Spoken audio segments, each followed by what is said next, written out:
A Battle Creek area church is speaking out after a former member is accused of embezzling some $40,000. Marcia Lutz is already facing charges for concealing the death of her mother.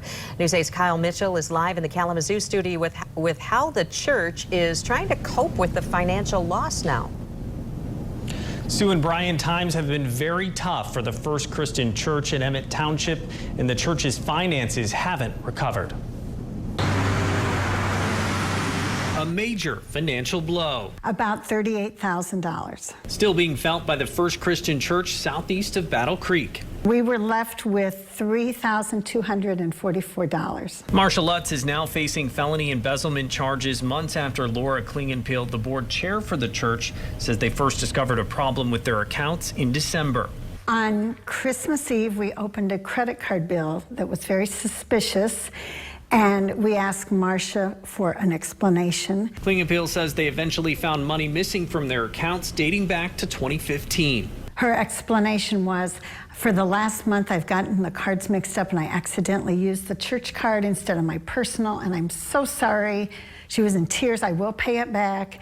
And I said, you mean just the last month? She said, yes, just the last month.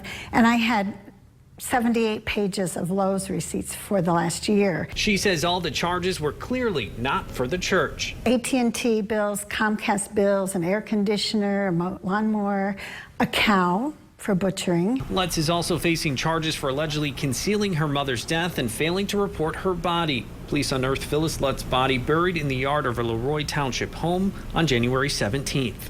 We called in the embezzlement, and then we said, let's just have police do a well check because we haven't seen Phyllis. And we've asked and asked to visit her, and we were turned down. It was just a total shock when we discovered the discrepancies. Laura's husband, Pastor Kingery Klingenpeel, says what happened has been devastating for the congregation. The two agreed to stop receiving a salary in an effort to save the church. There's also a certain amount of guilt. You think to yourself, why didn't I see this? And then you feel terrible. With money from the denomination's main office paying the bills for now, the future is uncertain.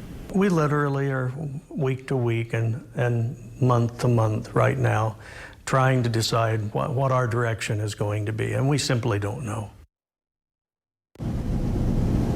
It's still unclear whether the church will be able to stay open after losing so much money. Live in the Kalamazoo studio, Kyle Mitchell, News 8.